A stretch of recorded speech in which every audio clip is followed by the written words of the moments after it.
I'll call the meeting to order. Before we get started, let me read the evacuation procedures. In the event of an emergency evacuation, an alarm will sound. Everyone should exit the building by way of the nearest stairwell in a safe and effective manner. If the nearest stairwell is blocked by smoke, use the other stairwell. Do not use the elevator. Once you've reached the main floor, follow the exit signs to exit the building and quickly proceed away from the building. Please be mindful of others evacuating and of emergency vehicles. With that said, you have the minutes have been distributed to you. Are there any additions or corrections to the minutes from the November 24th meeting? Do I have a motion to approve? Motion to approve. Second. And a second. All those in favor signify by saying aye. Those opposed, like sign. Motion carries. We have a public hearing before we get into the details of our meeting tonight. Public hearing is possible action on an amendment to the subdivision regulations clarifying setback requirements for various classifications of public roads and private roads and common driveway easements. Is there anyone in the audience that wishes to speak to the amendment to the subdivision regulations regarding the adjusted or expanded setback requirements for common driveways and private roads? If there being no one in the public that wishes to speak to the issue, it's open for discussion. The Planning Commission. This is an item that we discussed actually 2 months ago and scheduled the public hearing on this item for tonight. It has been properly published. Before we had, what were the setback requirements, John? They were basically the same as the public roads, but the common driveway was the one that was in issue, and we reduced that to 20 feet. Okay. So that's the major. Well, actually, we increased it to 20 feet. We did not have. Well, there was some dispute on that, and that's why we made it clear. Okay. So it's actually just a clarification to make sure that we all understand what the setback requirements are for a common driveway easement. The item is open for discussion, and a motion to send it on to the County Commission for action is in order. Excuse me, this will be purely the purview of the Planning Commission. What I'll do is the subdivision regulations. I'll certify this since it does have some relationship to private easements, so that goes to the County Commission for their confirmation, but I'll do that after you approve it. Once you approve it, that's your approval. That's right. I'm sorry. Thank you for correcting me, John. So this is under our subdivision regulations are under our purview. So any discussion? Make a motion to approve the changes. We have a motion. Do I have a second? We have a second. Any comments? If not, all those in favor of the amendment to the subdivision regulations as presented in the packets, please signify by saying aye. Aye. Opposed, like sign. Motion carries. John, you can add it to the subdivision regulations. Do we need to make another step for the item that you talked about going to the County Commission? No, it automatically has to go to them by state statutes if it has anything to do with private easements, and that's for their confirmation of your action. Okay. Site plan, Roger, we have a site plan for McMahon's. Yeah, McMahon's Produce and Plants. Yep. The site is for a nursery business located at 2908 East Lamar Alexander Parkway. Site plan will include 4 parcels that are identified on tax map 59, parcels 14 and 1403. 3 of the lots are combined on the tax records, but do show up as divided by deed. So the surveyor has shown those property lines on this site plan. All lots are zoned commercial. This use is being moved from a lot across East Lamar Alexander Parkway and a little bit closer to town. Excuse me. The use does fit the list of permitted uses for the zone and will be housed in a small portable structure that it currently operates from. They're just going to take the same structure, and it's the photographs I included. And that's actually how we approved it the first time. There's no architectural drawing of this structure. It's just a small portable building. The structure will meet all building setbacks. On the site plan, you'll notice 14 storage bins that will be used to store landscaping materials like mulch. These bins are made out of concrete blocks arranged on a concrete surface. Currently, they are only one block high, which is less than the 30-inch requirement used to determine if they would be considered a structure. If they stack more layers, making them greater than 30 inches, then some setback issues will be present. The first two bins from the property line would be within the 60 feet front setback, and the 7 bins to the back would be within the back setback and actually crossing property line. After talking with the property owner, it appears that the plan was to add to the overall height of the bins. If that is the case, the 2 bins up front should not be added to, and the property lines should be removed to lots 1 and 2. And I did contact the survey, and we talked about it, and there was actually a way, if they added height, I think what they want to add height to is for the backstop, so when they go in to get scoops of material, they'll have something to push against.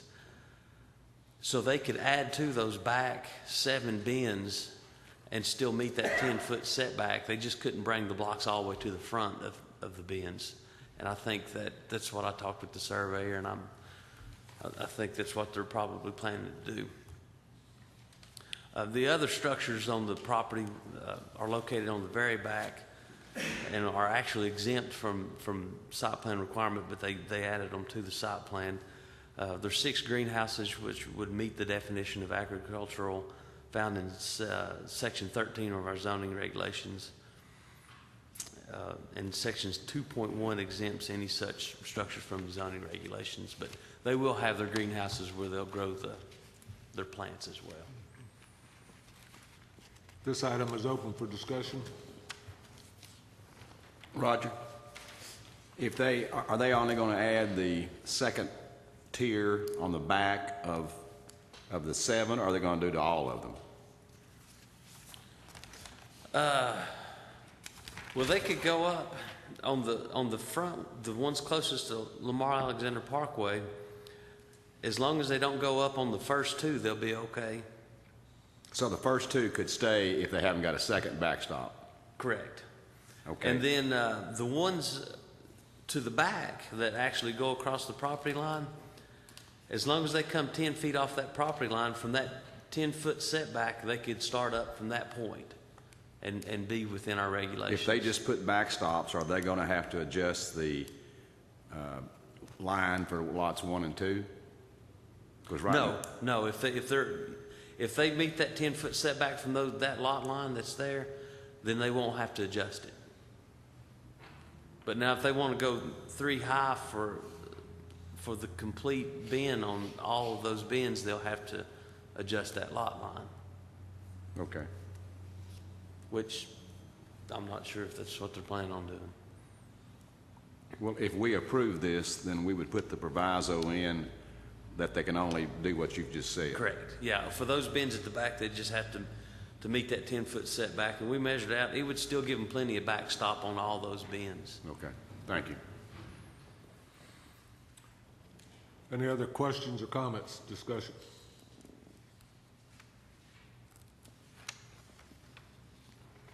Do I have a motion?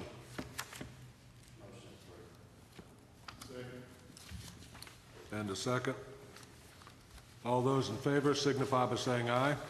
Aye. Opposed, like sign. Motion carries. Thank you. Thank you, Roger.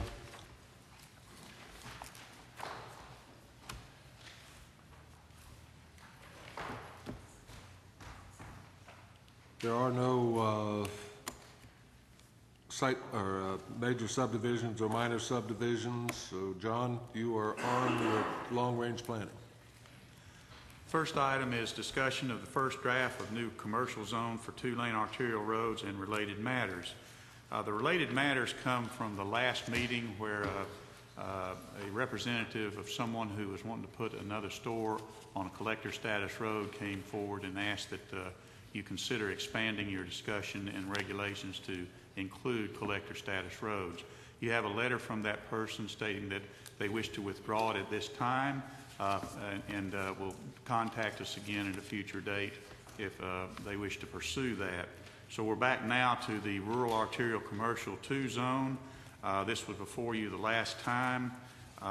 It comes to you with the corrections and additions from a previous meeting, and it's open for your discussion and possible recommendation to the county commission if you so desire. Floor is open for comment. Commissioner French. Thank you, Mr. Chairman. I thought we were going to identify the intersections in this particular document. We did. Well, all I see is the two-lane arterial roads. Any intersecting road would then be an intersection with those arterial roads. Well, then I'm going to suggest we change, if you, the 1, 2, 3, the fourth paragraph on page 2, it is further the policy of the county commission that the RAC2 district in this section shall have applicability only to land adjacent to arterial roads, generally with two-lane cross sections. Can we change that generally?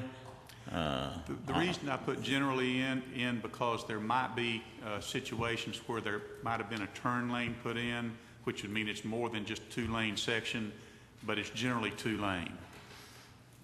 Well, on my way in from Seymour tonight, coming down 411 North, there's one road that's cross section there. All the other roads are dead into. All the other roads dead into 411.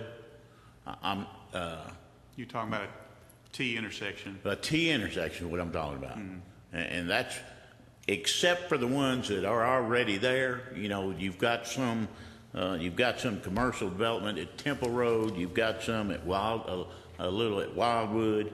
You've got some at Swanee, and I think Swanee is in the urban growth boundary of Marable.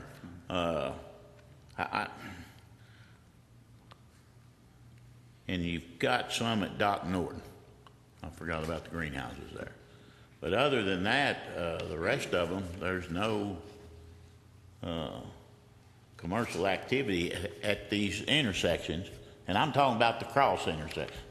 They're not cross intersections. And from what I'm reading there, you're generally limiting them where the 2-lane cross sections are. Am I reading that right?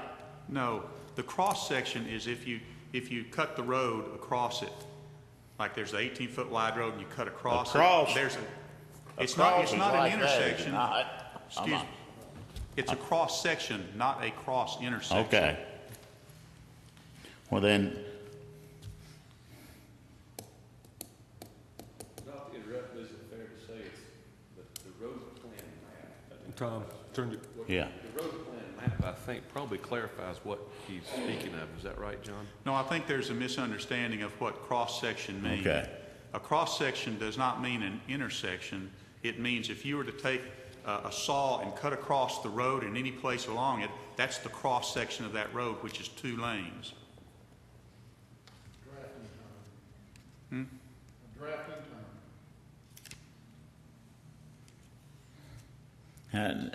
Say that again if you don't mind, because If you're going down 411, forget about any intersections. You're just down a straightaway of 411. If you were to stop on that and cut across that road, that's a cross section. It's 2 lanes with, whatever else is there. It could be ditches and everything else. That's the cross section. It's not an intersection. It is like, say, a drafting term. my understanding was we were going to limit these to intersections. But you're saying any cross-section down 411? No. Let's see if I can Making find sense it. to me. It's, That's not making sense to me. If you take a cross-section, you can go between two intersections and take a You cross-section. need to go down to the next paragraph on 2. Next paragraph. No more than 500 feet laterally from intersections of any public roads along the above delineated highways. That paragraph talks about the intersections. The other one just talks about the physical cross-section of the road. It's not a 4-lane highway, which would be a 4-lane cross-section, or a 5-lane highway, which would be a 5-lane cross-section. It is a 2-lane highway, which is a 2-lane cross-section. When you get plans for subdivisions coming in, you'll see plans for the roads, and what they'll do is they'll flip the road up and show the horizontal cross-section of that road.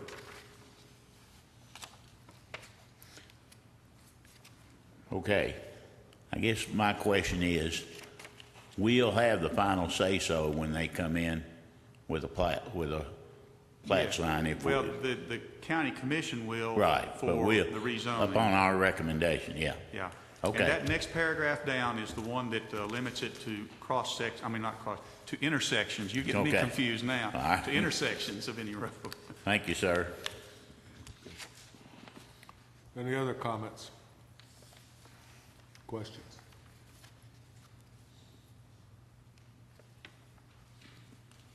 Now you got me confused.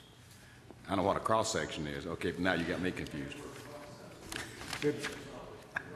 No. Cross-section is just describing the highway itself. I understand what it is. Are we talking about any road that comes in a T or any road that comes in and crosses? Any road that intersects with those roads. It can be a T, it can Okay. be a cross. Okay, all right.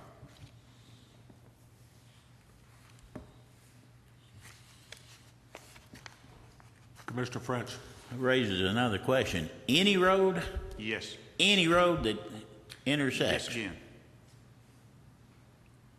Any public road, are you talking about Thank private you. roads? Any We're public not road? talking about subdivision road that comes in and, Well, subdivision road is a county road, so that's public right of way.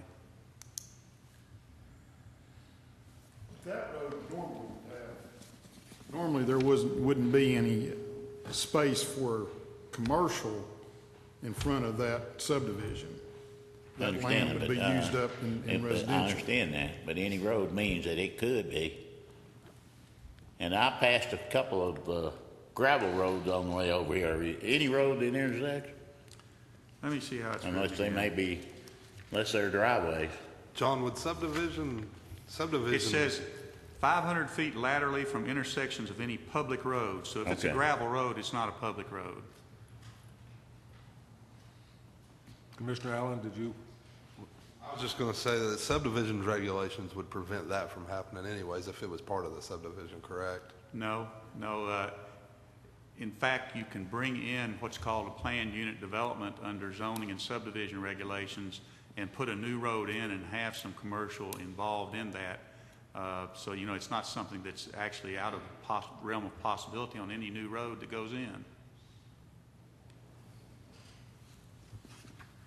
John, going out 411 North, of all the roads that come in, how many are collector and how many are local?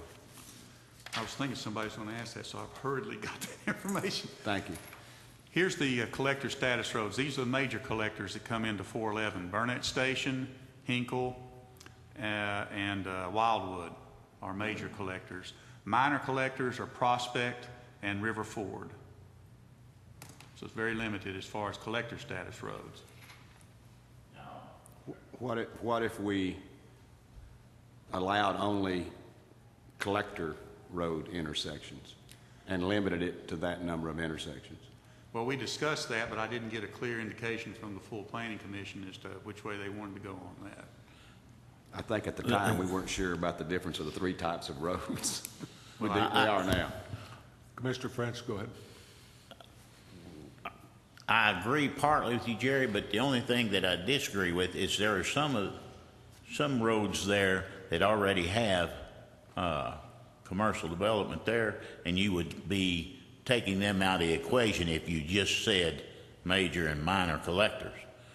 Now, if you limited it to the major and minor collectors and then grandfathered the ones that already had, They're already, I believe, pardon me, by existing, they are grandfathered. the ones that already have the commercial, John, correct me if I'm wrong. Well, they're grandfathered in their existing condition. So you're not talking about expanding or anything else. I think they need to expand. They need to expand some. If it's already commercial, if it's already there, they should be able to expand. So, Well, what I'm saying is if you have an existing commercial building on an existing lot that is not zoned commercial and it's in the R1 zone, it is grandfathered. That means it's non-conforming, and under state statutes, it can expand within the lot itself. yeah. You cannot go to another lot and establish a new commercial under grandfathering. That is correct, but if they changed the use, if they changed it from whatever to whatever, that's where the problem would come up, right? Well, we do have provisions in the zoning regulations to where a non-conforming use can change to an equal or lesser impact commercial use or another use of equal or lesser impact one time as a special exception. There are certain provisions of state statutes that do not allow you to do otherwise. We actually changed it. It's now just lesser impact. Well, okay, lesser impact. Yeah, so that's where you'd get in trouble with the existing businesses. If you had a grocery store or whatnot, and you wanted to change it to an automobile or whatever, you're stuck with this rule, so you're gonna go back and affect all those businesses that are already there. Commissioner French, you have something more? One final question. I guess what I'm concerned about is some of these smaller cross sections, if that's what you want to call them. Some of the smaller cross sections, I don't think we need some development there. What I'm concerned about is we have the final say so. And I don't mean final say so. We send it to the full commission, but it's up to us to recommend to the full commission site plans or whatever's going to come before us. Is that correct? This will be a change in the zoning text, which requires by state statute that you make a recommendation before the county commission Gotcha. adopts this. After that, the rezoning would also require your recommendation before they can act. Now, what you're setting forth here is a set of principles that that both the planning commission and the county commission will abide by, hopefully. The county commission, being a legislative body, can maybe ignore it, but you're setting forth some principles here, and everybody agrees that it will be limited to intersections of existing roads with those two-lane arterial roads. That means you'll have clusters and not just have a whole strip open for development. So if you went beyond the 500 feet that is called for here, either side of an intersection, if you went beyond that, you would be then basically breaking the rule that you adopted the first time. Well, would we be arbitrary and capricious if we said, yes, you can do it here, but you can't do it here? If they're both intersecting with the... Well, I think you picked that term up in our education session the other day, didn't you? No. But that I'm just asking. that could be. Anytime something comes before you, I'm going to be looking at the plan and the principles involved in the regulations and telling you whether it meets those principles, basic principles. I'm going to also be looking, or Roger's going to be looking at the surrounding context. If there's a blind curve and you're trying to rezone something on a blind curve, that might be additional information on which you could say, no, we're not going to rezone that because of the blind curve. But you got to have some reason. If you just say, no, I don't like it, then yeah, that can be arbitrary and capricious. Okay. Or I don't like the person, that can be arbitrary and capricious. But you can turn down rezonings based on additional information. Thank you. Jerry? Oh, There's one down there ahead Go of ahead. me. So if I understand correct, John, if a business is already if there's a commercial building on a road out there, and that business has been closed down for 10 years, but that property's still commercial property. Okay. According to state statutes, if it's been out of business and not used for commercial use for, 30 months? 30 months. 30 then, months. Then it no longer is non-conforming, no longer grandfathered. It's just a building. So Unless those, it's actually been marketed for sale for that use. okay. So those places of those Dubs, or what was it, out at 6 Mile, that he would be Dude Cooper's. That store would no longer be grandfathered. Maybe, I mean, if he's not been running a business out of it, and I don't think he has. I'm just using that as an example of the type place that we may have in the county that has a need for, or we have a need for maybe that commercial business that would no longer be grandfathered unless we do something. Is that correct? You will probably find those kind of instances that will be an exception to what we're talking about here, that will not be covered by any regulations we have or by state statutes. In other words, if it was an old commercial building, was there 15, 20 years ago, I can think of several in the smaller communities around, that nobody's used, in fact, they're almost fallen down, that nobody's using for commercial, have not used it for commercial nor marketed it for commercial in the last 30 months, then it is no longer grandfathered, no longer non-conforming. It is just a building that needs to be then used for residential purposes.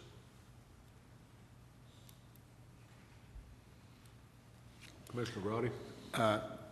John, is there a way to have any new businesses limited to the major and minor collector roads and not tie the hands of the ones that are grandfathered if someone wanted to change the business that was there?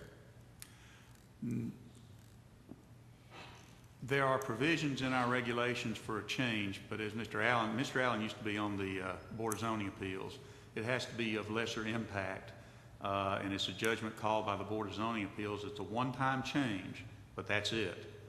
So you're not, quote, tying the hands. It's a totally different animal.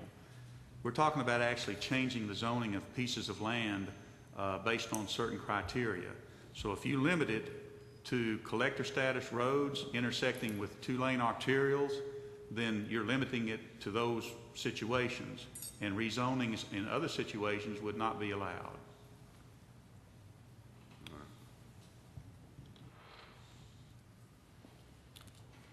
Commissioner Allen? Yeah, just one quick clarification question. I'm seeing your footage, perpendicular and laterally from the intersections. Does that mean any piece of property within that? Yes. So you could be 3 lots down, and as long as you're within that 500 feet, you're good? Yes.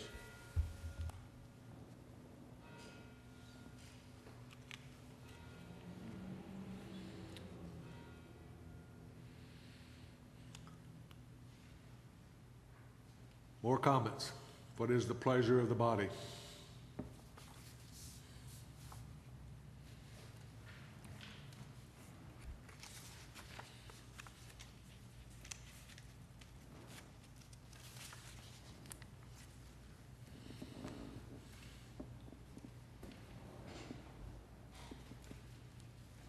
I make a motion to push it forward to the commission. All right. We have a motion to push it on to the county commission, and we have a second. Further comment? Let me make sure that clear, because it needs to be a recommendation, not just to push forward. This is a recommendation for approval. I make a motion that the zoning commission recommend for approval to the county commission. Okay. We have a motion to send the zoning amendment forward to the county commission with our recommendation of approval. All those in favor signify by saying aye. Aye. Opposed, like sign. Motion carries. John?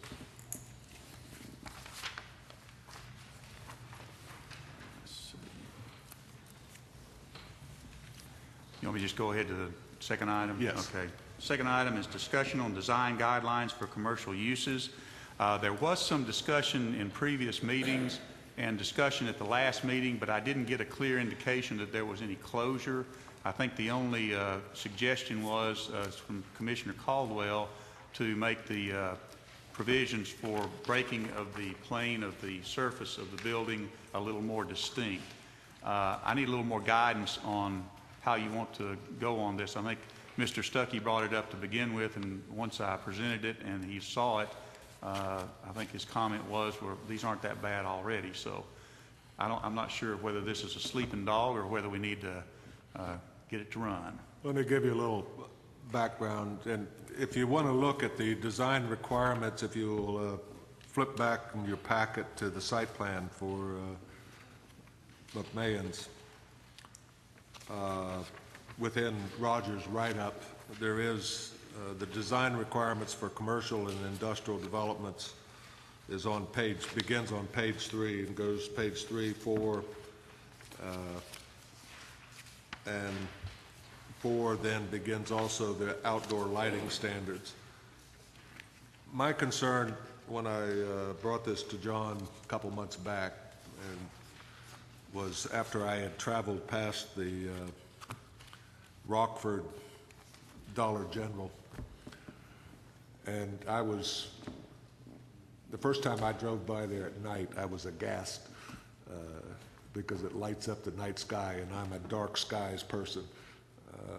But I was also somewhat surprised to see that it was just a straight metal box. But that's within Rockford's purview. So I had brought the issue back to John. Since that time, I've read and reread the design requirements, and I think we've done a pretty good job of trying to protect ourselves from the unsightliness of those metal buildings. And we've enforced that as Roger has brought us site plans for 411 and new buildings going up. We've had major discussions. So that's how it got on the agenda. I went back and reread the design requirements, and I would encourage you to hold on to Roger's packet that he gave us tonight if you don't want to go digging through the zoning regs. But we have some, I'm sure we would like at times to have the prettiest buildings, but we've got to be within reason. Our lighting standards, as far as I'm concerned, are probably tighter than some of the cities around. Every time I drive into Maryville, I get somewhat irritated at the overhead lights that I run into in some of the near-end businesses. So I'm the guilty one for getting it on the agenda. John asked me last month, whether we needed to carry forward. We didn't have an affirmation that we're happy with the design requirements. So that's really what John is saying. Is there really an issue that we need to address or not? So I just wanted to give you the background as to how it got on the agenda last month and why John carried it forward. I feel comfortable with it, but if there's anything that any of you, before we put it to rest and not bring it back to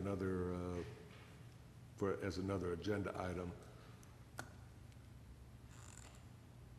We just recently had another Dollar General built out in Townsend, and I was concerned when it went in, but it's bricked all around, and it's probably not as pretty as the one out in Louisville or out there, but they've done a good job. And I believe that our design standards and our lighting standards protect the county from another reoccurrence of what we see at the corner of Sam Houston, I think.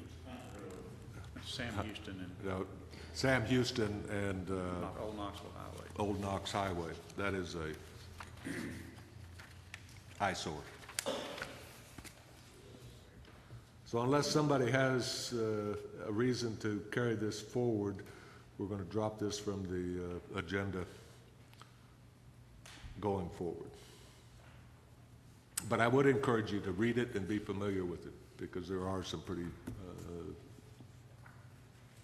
it was several, how many years back, John, that we actually added those, the lighting standards was. Oh, the lighting, gosh, The lighting several. was 6 years at least. Yeah. And then we tightened up on the design standards significantly. So if there's nothing, anybody has any strong opinions there, John, I'll have you move on to the additional amendments or possible amendments to the newly adopted campground and RV parks. Okay. I've provided you with a numbered set of recommendations, or at least analysis and possible recommendations. And I'd like to just go through each one separately. What I would suggest is that we go through them separately. If you wish to send them on and recommend to the county commission that you do so as a separate resolution or separate recommendation each time. So you make a motion and a second on each one of these. The reason being, I want each one to be separate and distinct, because if they go to the county commission all at once and it's one recommendation, if one part of that faces a problem and doesn't get a majority vote, then I don't want the rest of them that might get a majority vote to be badly affected that way. So on page 2, 1, requirements for deceleration lane responsibility, you see there that a recommendation, a possible recommendation, and the change in the wording is any required improvements for deceleration lane will be the responsibility of the developer. That was the main issue for that one.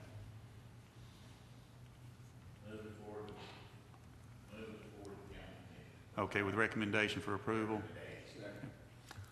We have motion and a second to send the amended section 7.18.5.b.4 onto the county commission with recommendation for approval.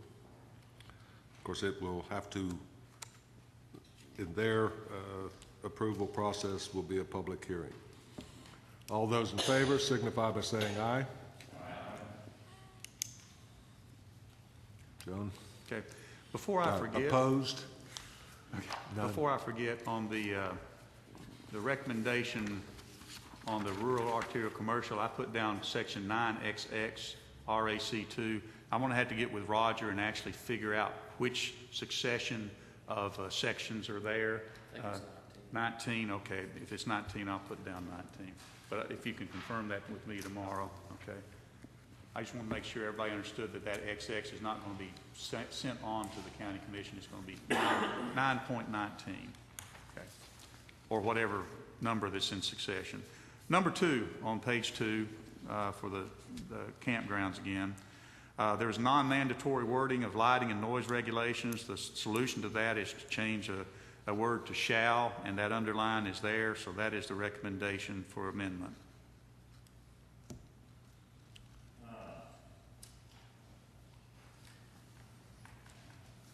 I guess I've got a question. At the beginning of that section, it says lighting and noise. But the last line just mentions noise laws. Should it not mention lighting and noise laws? Well, what you have is a section in our regulations that address lighting specifically. The noise laws are basically the general county laws on noise. So I just made 2 sentences. So it's lighting and noise. The first sentence addresses lighting. The second sentence addresses noise. Okay. Got you.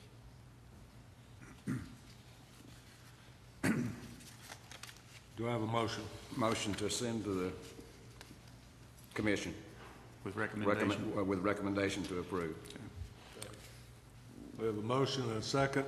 All those in favor signify by saying aye. Aye. Opposed, like sign. Motion carries. Okay.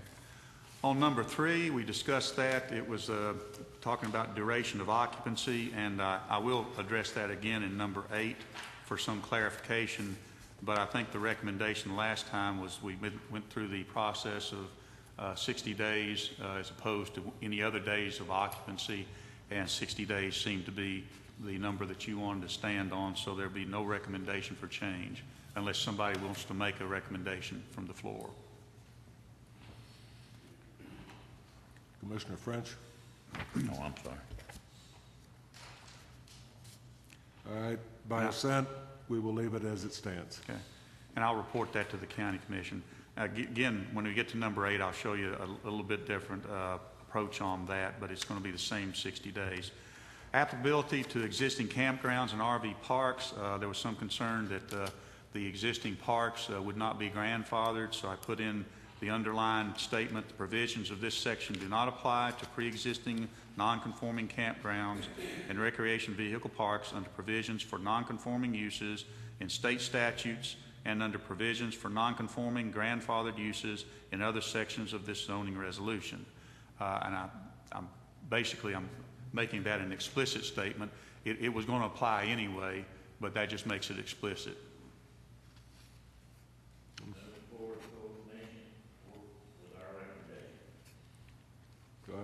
And did I have a second? Have a second. All those in favor signify by saying aye. Aye. Opposed, like sign. Motion carries. Okay.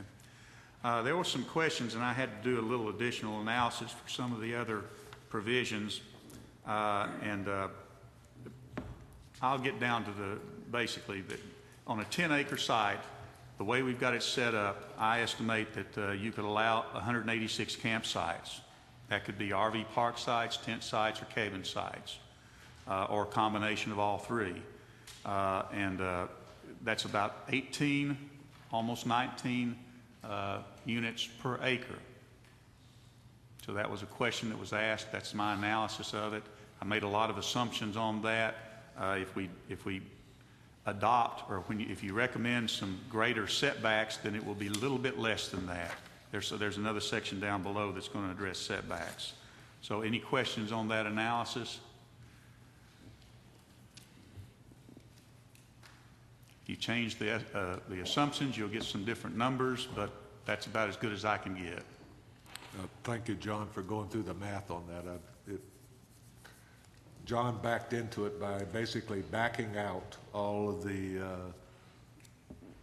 infrastructure space, and then took the minimum lot, what we considered minimum spacing within the campground, to arrive at his 18 sites per gross acre.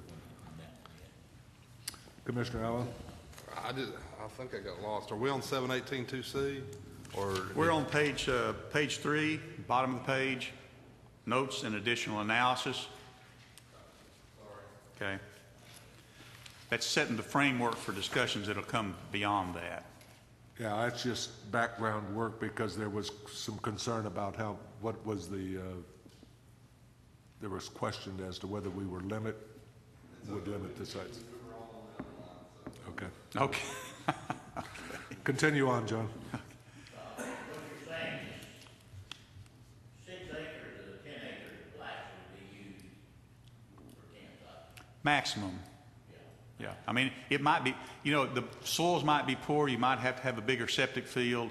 The slope of the land might not be amenable to it, so you might have less than that. I'm just trying to max it pretty much. Yeah.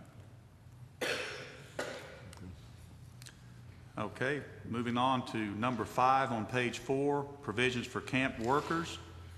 There was some concern that this could be a loophole, and I thought about this quite a bit, and I think the best approach probably is to set a ratio of campsites or housing for camp workers in relationship to the number of campsites in the campground. So the underline is the addition. Campsites or housing for camp workers shall be limited to no more than 1 unit per 50 campsites or fraction thereof within the campground. So for 186, it would be 4 on 10 acres.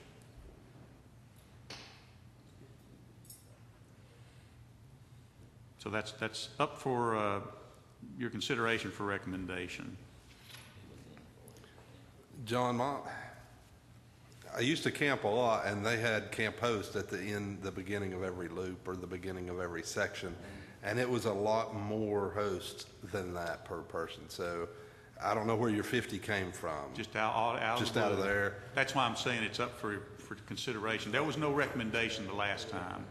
But 20 would be a lot better number compared to what I've seen, especially in the state parks. They have about one campsite per 20 campsite designated for the state and the national parks for the camp host, which pretty much just stays there for free, but they take care of the bathrooms and whatnot. So I know this is private, but that seems like not a lot of people for a lot of campers. That number, like you did like that, and yes, I did kind of had to start the discussion somewhere.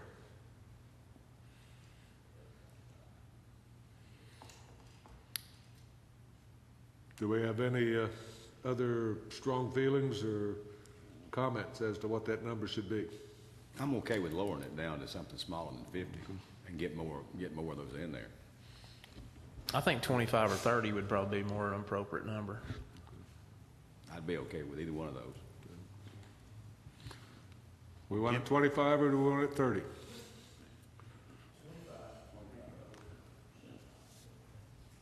All right, change the number to 25, John.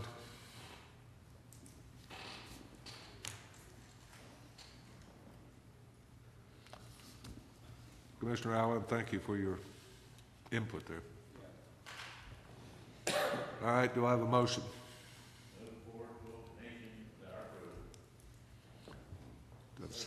We have a second. All those in favor? I'm sorry. At least one. I stopped mid-sentence. Was helping Marlene there. All those in favor signify by saying aye. Aye. Opposed, like sign. Motion carries. John? Okay, the next one's probably going to take a little bit more discussion because I didn't get any closure on this one, and that's maximum size of the campground. There's one avenue to explore that sets a definitive limit on density or number of campsites and RV sites and cabin sites per gross acre. 18 is what comes out of the calculation, and you can set that as the maximum. You can set that at a lower number and thereby reduce the density per gross acre, and that'll limit the size of an operation even at 10 acres or 100 acres, whatever. The other approach is to limit the maximum number of campsites per development. In other words, if you limited it to 186 under present regulations, you're limiting it to 10 acres. You're not going to get above that. You're not going to get below it either because that's the minimum. But that's kind of a tight limit there. Let's say you have a 20-acre site and you were going to get 300 units. Do you want to set a maximum number of units, or do you want to set a maximum gross units per acre? So that's basically it. And a third alternative that I didn't really put down here is to actually set a maximum acreage for any development. Not sure how that works. It can work. What might happen is a person would divide the property and get 3 campsites right next to each other, because after the division of the property, he could get down to whatever limit you have. So I think the approach of limiting density or limiting the maximum number of units per any one development might be the best approach. But I don't really have a clear indication from the Planning Commission on which way to go on this. Or if you want to go a direction. Well, if we were looking to maintain the quality of the campgrounds, I think the maximum camp spots per acre would help that. Because when the campgrounds get run down, they're trying to pack too many people into too small of a spot. So the limit of the maximum acres, I don't see that working out very well. That would actually do the opposite effect. But the maximum campsites per acre would definitely be a way for us to maintain the quality of the campgrounds. Well, the big question then becomes, is the present regulation for a 10-acre tract. Now, there's going to be some economies of scale once you get above that as far as the setbacks and so forth. You might get more than 18 per acre, 18.6 per acre. Do you want to set a firm standard, and do you want less than the 18.6 that is allowed for a 10-acre tract?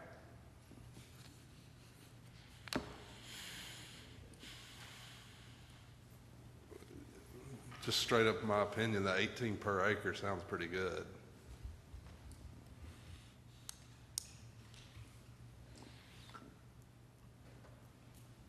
If that be the case, John, is there any need to change the regulations? Because you backed into that number basically taking out infrastructure.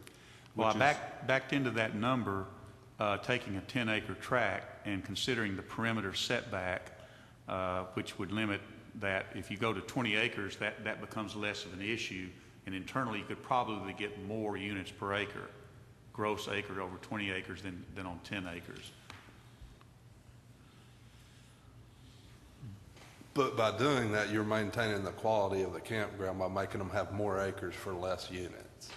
So it's going to be a better campground. The bigger it gets, the more desirable this campground would be. By maintaining the 18, yes, I would agree. I don't believe that's what John said. No, what I'm saying is if you want to set that standard explicitly, it's irrelevant how many units you can get on 10 acres. It's going to be 18, period.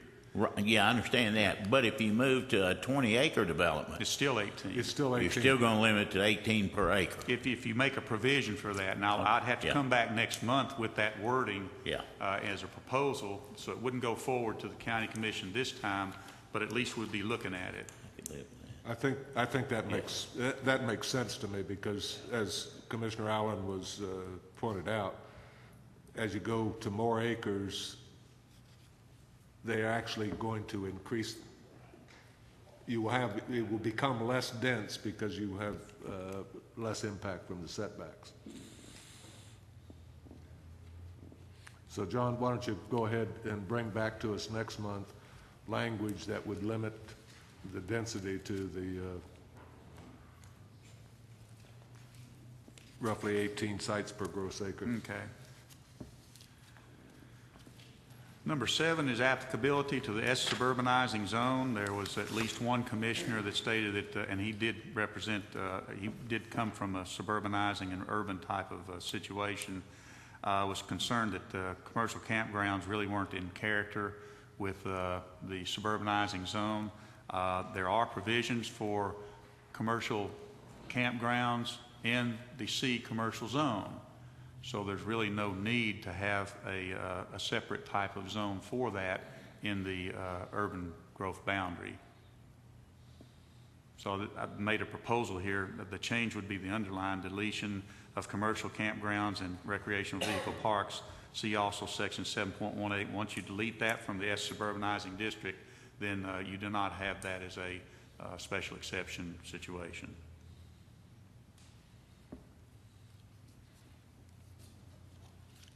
Or actually, is that use permitted or special exception? C is a special exception, isn't it? A, B, C. Permitted with limitations. Yeah, so it would take it out of that and just allow, if it were then in the suburbanizing, well, not the suburban, if it were in the urban growth boundary, it would require a commercial zone to establish a commercial campground. You couldn't do it under the suburbanizing zone special exception. Does everybody understand what John is saying? So we're taking the option of them putting a campground in the urban growth boundary away unless they rezoned to commercial. Unless they found a piece of land already zoned commercial or unless they rezoned it commercial. That's correct. But the option's there now. The option's still there, but it's just a different animal. You're not doing it by special exception.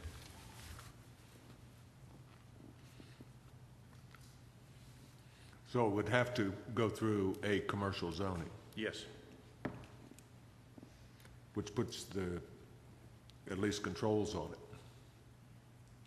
It's just not automatic.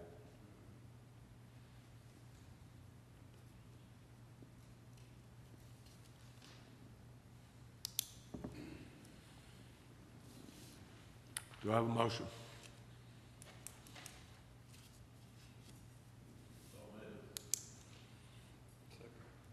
I have a motion and a second. Does anybody still have any question in their mind? Let me make clear for the record on the tape that this is a motion to recommend and move it on to the county commission. Okay. The recommendation would be that section 9.1.c for the suburbanizing district be amended by the deletion of the phrase commercial campgrounds and recreational vehicle parks. That, therefore, it will require, since the commercial allows it for the land to be rezoned commercial. All those in favor signify by saying aye. Aye. Opposed, like sign. Motion carries. Number 8 on page 5 is a concern that was raised that the applicability of occupancy was not specific to cabins, and in fact it wasn't specific to tent sites either, for that matter. So what I did is to change wording, or to propose changing wording to section 7.18.2.b, and taking out the old wording that we saw just before, keeping the 60 days, but saying that any occupant within the campground or RV parks, including RV sites, tent sites, and cabins, shall not remain for more than 60 consecutive days in any 365-day period, except, and the except would not change. And that was concerning camp workers and so forth. Commissioner Allen? I just have a quick clarification on this. Are you saying that the RVs themselves can't stay, or the people just can't stay in them? And the reason I ask this is because a lot of people leave their RVs permanently, and then they just come in and out. That's a good point. How about any occupant?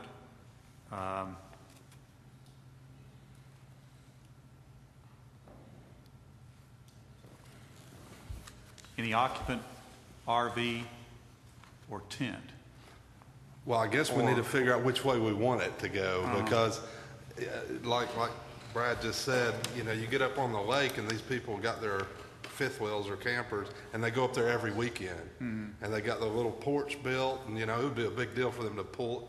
They're not going to pull it out. What they're going to do is move it over one spot. Yeah. But are we, you know, and then on the other hand, how do you enforce this if you're going to let them leave their RV there all year round? The enforcement is a different thing that's a little bit later on. Let's just say that it can be enforced, just for the sake of argument. Okay. The occupant, so let's say the occupant comes in, the occupant and, how would you put that? We'd have to define occupant to mean persons and where they stay. Well, so occupant and any vehicle or mechanism of camping is limited. Yeah, something. Does not section 3 deal with that? I'm not sure what is section 3. Well, it says the same thing.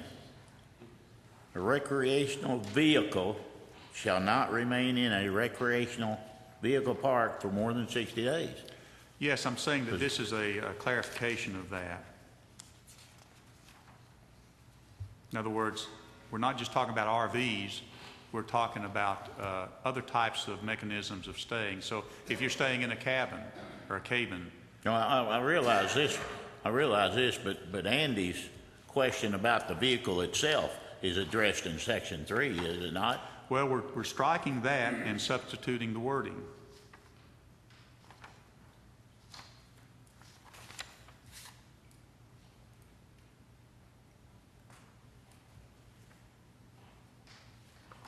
How about any occupant and any mechanism for housing the occupant? But I can't. What I'm saying is you're cabins. addressing that in section 3. You're saying a recreational vehicle shall not remain in it for over 60 days. Now, if you're going to say, or what they occupy, you're going to say a cabin can't be there for 60 days. Tents can't be there. I want you to look at the numbers. 17.18.2b is in section 3, and that's the existing wording. What I'm saying is, when you look at occupancy of cabins, what I'm saying is striking that, because recreation vehicles is not the only thing that is used to house a person who visits a RV park or campsite. You've got tents, you've got RV vehicles, you've got fifth wheels, you know, you've got, I don't know, there's probably a whole bunch of things. It's not just RVs that we're talking about. So we're striking that general wording of RVs and substituting the other wording. The thing that carries over is 60 consecutive days. Okay.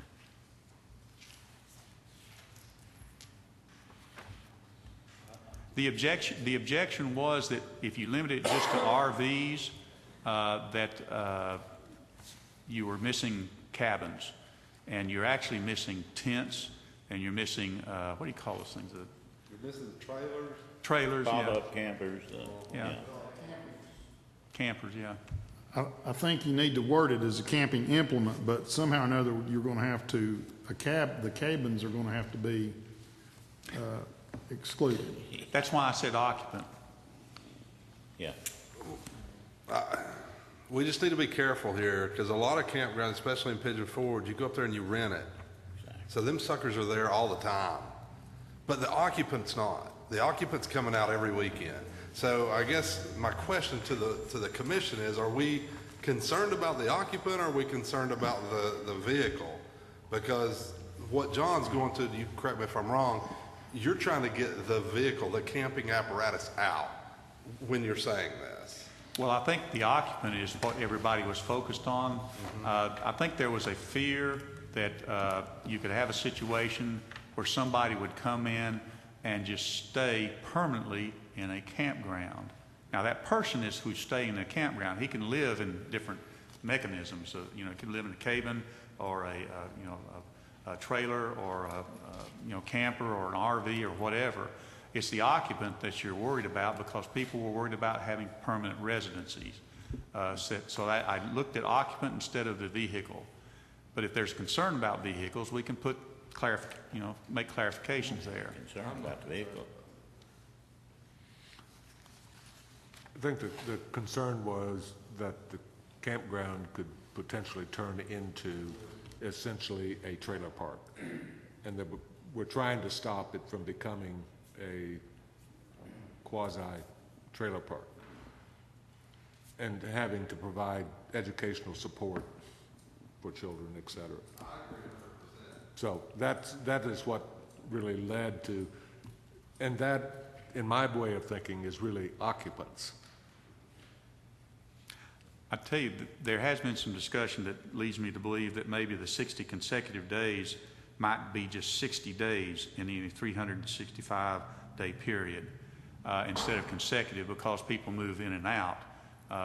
So you could get a situation where somebody would move their trailer in. And what's the problem there? They do come in and out, and they do it on weekends. So that would be a permanent situation of a vehicle or a mechanism for housing a camper, but the camper would be coming in and out, so it wouldn't be a permanent residency. So just take the consecutive days out. I mean, consecutive, it'd be 60 days in any 365-day period. And I would say yes. I would say yes to that, and not worry ourselves about the vehicles or the tent. Section 3 is amended by this striking out those first 2.5 lines. That's Section 3, striking that out and substituting the wording. It's the same Section 7.18.2b that we're talking about. So we're keeping the 60 days, we're taking the consecutive out and applying it to occupants instead of means of housing the occupants. Okay? Is that kind of clear? We just strike consecutive out of this proposal? Okay. Everybody clear on that? Do I have a motion? Motion and a second. And this is to recommend for approval? Recommend for Send it approval. on- Thank you, John. All those in favor signify by saying aye. And how's that gonna read, John? It's going to read, Just strike the consecutive. following wording will be, any occupant within the campground or RV park, including RV sites, tent sites, and cabins, shall not remain for more than 60 days in any 365-day period, except, and the exceptions are for workers. We're not making any other changes, we're not? No.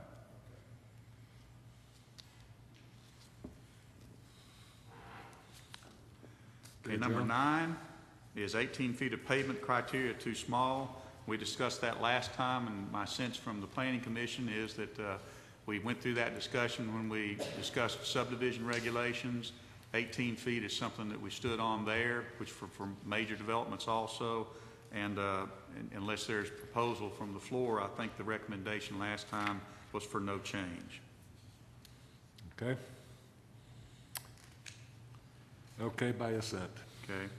Number 10, impact on environment and residential homes. I'm just going to cut to the chase and state that I got from the sense from the Planning Commission there was recommendation for no change, but when you look at 11, I think I've maybe approached that in a different manner about closeness to existing residential homes, which is a measure of impact. The further away you get, the less impact, supposedly. I've just put this forward. There was no definitive standard set the last time or anything, but I'm putting these forward, and these numbers were kind of grabbed out of the blue for discussion purposes. But adding a new section about perimeter boundary. This is perimeter boundary, which would be anything that's close to a residential property. Setback for any campground or RV park shall be 60 feet on frontage, which is not much more than what's required now for arterial roads. I think arterial roads is 60 foot, isn't it? Frontage, setback Oh, yeah. for commercial. For major arterial. Major. Minor arterials 40. Okay, but anyway, just set that at 60, set 30 feet along all other boundary lines, so it'd be side and rear would be 50. Right now, I think the side setback is 10, or for commercial use, it's 20, so that would make it greater than 20, and the rear is 30 already, anyway. 20 and 40. 20 and 40? Well, we can put it at 40 on the rear. Those numbers are up to discussion. What I'm saying is you can set definitive boundaries of setback and thereby reduce the impact on surrounding properties, along with the buffering that's required in the regulations. So give me some guidance here. I shot this one out just for your consideration. Commercial boundaries on the side is 20. I recommend 20 instead of 30 then. It's 10 now. No, it's 20. Oh, it's 20 now?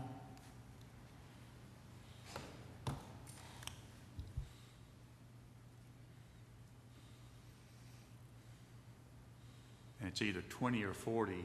What's the 40 situation? Commercial, the rear setback is 40. For residential setback's 20. So, Okay. like if we've got a multifamily development, we've just got 40 perimeter setbacks around all the property lines. That's for a multifamily development, so 40? 40 around the whole development, yes. Well, instead of 30, then maybe 40 on all other boundary lines.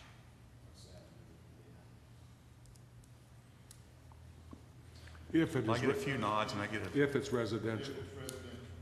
That would only be Yeah. applicable if it's residential. If the adjoining property was commercial or, well, we can put that as okay, the perimeter boundary setback for any campground or RV park abutting a residential use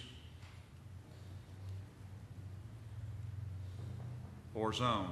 How about zone also?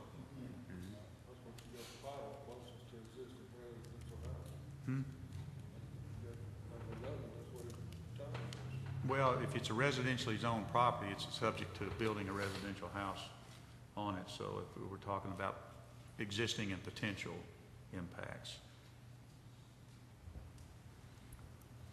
Do you want to make it existing residential or residential use or zone? Or not, well. Some pieces of property are I got, zone commercial, but being taxed as a residential. How in the world does that happen? no, I do have a little heartburn about existing residential, established residential. And, I'm gonna throw this out there and y'all can tell me what you want, but I would like a 6 foot tall vegetation buffer against the perimeter of an established residential property. We have provisions for either a solid or a vegetated buffer. Okay, I'm sorry then. Yeah. It's a different section. I think we need to do it on existing because, you know, there might be an opportunity for a campground, and 40 feet is, you're doubling what commercial is.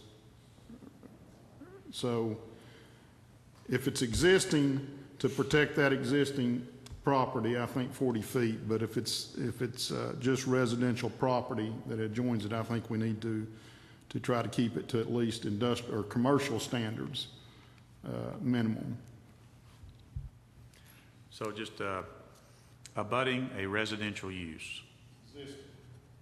Well, that residential use is that. That's my opinion, And I think that's fair as well. So the way it would read, are we talking about 40 feet instead of 30? Okay. So here's the way it would read. The perimeter boundary setback of any campground or RV park shall be 60 feet on frontage of any public road and 40 feet along all other boundary lines. There shall be no design element, etc. The last sentence is saying. In other words, you're not going to put anything in it. It's going to be a But true setback. it's only 40 feet if there is existing. Yeah, I'm sorry, I didn't, RV park abutting a residential use. You want to put existing residential use? Yes. And existing? Okay. What's the setback if it's not abutting? Does it go Whatever to the- 20? Whatever the standard Just whatever is. the standard is? Okay. That way we're protecting, in my mind, that we're protecting the guy that is already there and somebody comes in and we approve a campground. If it's there and they come and buy the adjoining property, they're doing it with knowledge. Commissioner McClellan? I don't have a calculator to do the math, but 40 foot around a 10-acre tract just took away, you know, where you were doing 18 Yeah. trailers per acre. That takes away maybe 2 or 3 acres out of the 10 acres that you would. So are you saying that if that's the case, you could have maybe 24 per acre because of that acreage that's not being used? No, it wouldn't be 24 per acre. It would be actually less than 18. That property can still be used for the septic and sewer and other things, just not. Campsites. No, it says any design element, except for, you're right, except for development entry drive, that is the entry on the 60-foot setback, entry and directional signs, business signs, septic tank and field lines, perimeter fencing. Yeah, you're right. Could have So anything. they can make use of it, but it cannot be a structure. Basically, yes. Structural use. Everybody feel comfortable with that? John, have you got the language straight? Let me read it again so everybody will know. The perimeter, I'm just going to do the first sentence because the last one hadn't changed. The perimeter boundary setback of any campground or RV park abutting an existing residential use shall be 60 foot on frontage of any public road. Well, there's not an abutting there. That's abutting a frontage road. How about, let me change this. The perimeter boundary setback of any campground or RV park shall be 60 feet on frontage of any public road and shall be 30 feet along all other boundary lines abutting an existing residential use. 40 feet, I'm sorry, 40 feet. So that phrase would be moved at the end of that sentence and applied just to the 30 feet, or the 40 feet, I'm sorry, the 40 feet. Why don't you write that up and let's look at it next? Let's look at it next. I can do that. Okay. Or I can Then read it we'll- again correctly if you'd like. You want me to try to read it John? again, correct? I'm going to suggest, And Let's while set while you're doing that, could you take Bruce's recommendation and look and see how many campsites that will affect? based on what you did earlier? Well, it would depend on whether, he's talking about the full perimeter. It would depend on whether it's actually abutting a residential use, an existing residential use. If it's not, then I think the calculations will probably come out close. Although the 60-foot front setback would probably be 20 feet more than what we've got. So what would the setbacks be if it's not residential? I think it's, what is it? Well, for commercial use, it's 20 feet for sides. How much for rear? 40? So it's not going to change that much anyway. I'll do the math and see. All right, John, The overall density would bring the write-up on that one back to us next month.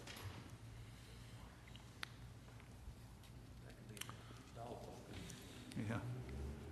Okay.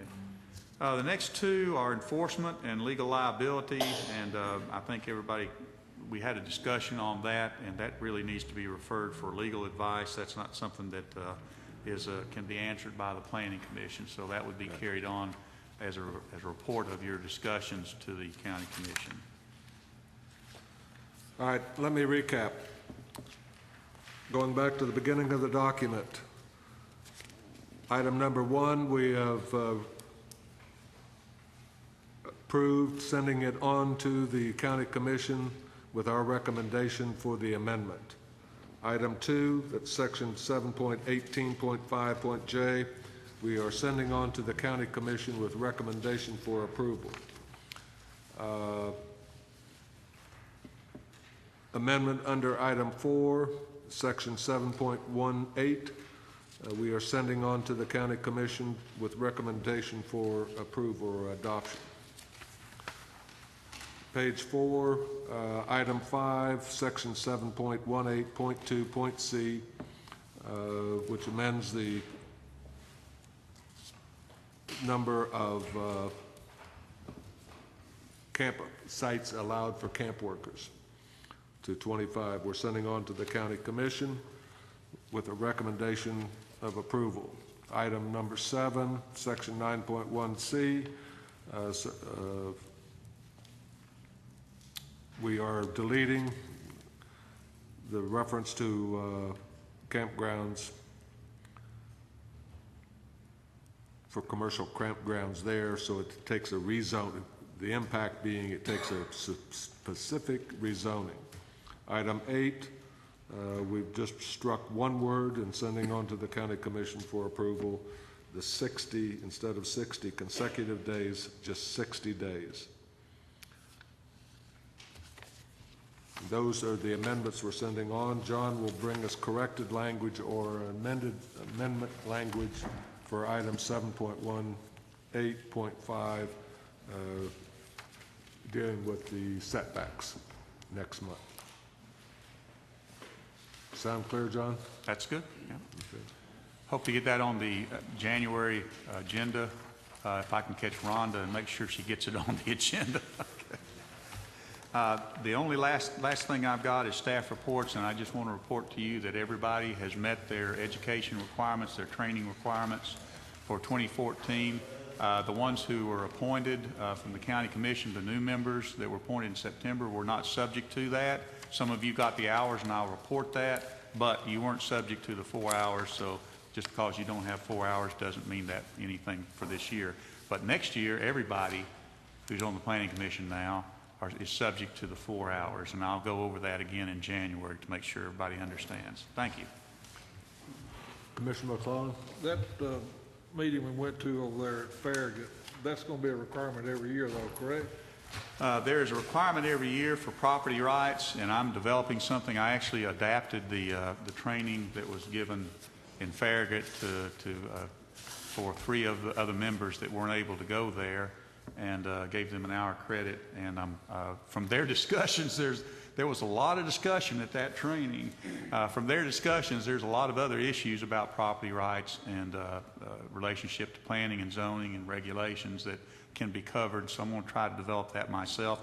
My guess is that East Tennessee Development District will also develop something, so there should be adequate opportunity for that to occur for 1 hour training. But that's a requirement every year. A requirement every year as part of your 4 hours. And quite frankly, the way I'm developing things now, I'm probably going to have a good 6 hours of in-the-can development, training developed for you exclusive of that. So you'll have adequate opportunity to get your 4 hours and more. Some of you are overachievers, I know Well, that. thank you, each of you commissioners for getting your time in. Thank you for your efforts tonight, and have a joyous Christmas and a happy New Year. Merry Christmas. We are adjourned.